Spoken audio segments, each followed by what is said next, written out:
Hello and welcome back to Legal Threads, where we unravel the strands of legal research and practice so you can see how the pieces connect. I'm Chat, and today we're diving into one of the most fundamental skills every lawyer needs to master: legal research. Let's start with something small but powerful: how case citations change as a case moves through the courts. Imagine one dispute starting in federal trial court. At that stage, the citation shows the trial-level reporter and the district where the case was heard.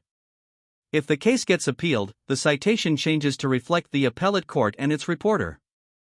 And if it makes its way all the way to the Supreme Court, the format changes again to show that it's part of the United States reports. The important thing here is not to memorize reporters, but to realize that one dispute can look very different on paper depending on what stage it's in. That's why lawyers always pay attention to both the name of the case and the court that decided it. Now let's pull back and look at the research process as a whole. When you begin, the first step is always fact pattern analysis. You ask, what's really at issue here? If it's a breach of contract, you'll eventually need the elements of breach. If it's about timing, you'll need statutes of limitation. At this stage, you're filtering out the noise and zeroing in on the legal questions. Once you know the issues, you move to secondary sources, things like treatises, practice guides, or law review articles. These aren't binding authority, but they explain the law and, most importantly, point you toward the cases and statutes that are. From there, the path branches. If your issue is common law, you'll dive into cases and expand your search using headnotes and digests. If it's statutory, you'll start with the code section, then explore annotations and the cases interpreting that statute. But gathering sources isn't enough. You have to validate them. That's where tools like Shepard's, KeyCite, or BCite come in.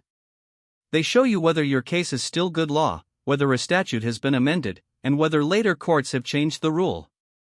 This is crucial because citing overturned law is one of the fastest ways to sink an argument. Now, there's a helpful method for breaking down fact patterns called TRAPP: things, relief, actions and defenses, people, and places. Things are the tangible or intangible elements at the center of the dispute. Relief is what each side wants the court to order. Actions and defenses are the claims and the responses to them. People are the parties and anyone else relevant, like doctors, police, or HR staff. Places involve jurisdiction and venue, the where of the case. Working through TRAPP forces you not just to list the facts, but to explain why each one matters. That's how you sharpen the issues and build the backbone of your legal argument. Finally, keep in mind that legal research is iterative. You'll refine, revisit, and circle back as you go. You'll know you're near the finish line when different research paths keep pointing you to the same set of authorities.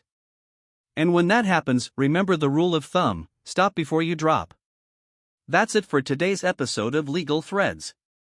We've traced the path from understanding how citations evolve, to working through secondary and primary sources, to using TRAPP for fact analysis. Whether you're a student or a practitioner, these are the steps that keep your legal research grounded and persuasive. Thanks for listening, and remember to like and subscribe for more Legal Threads.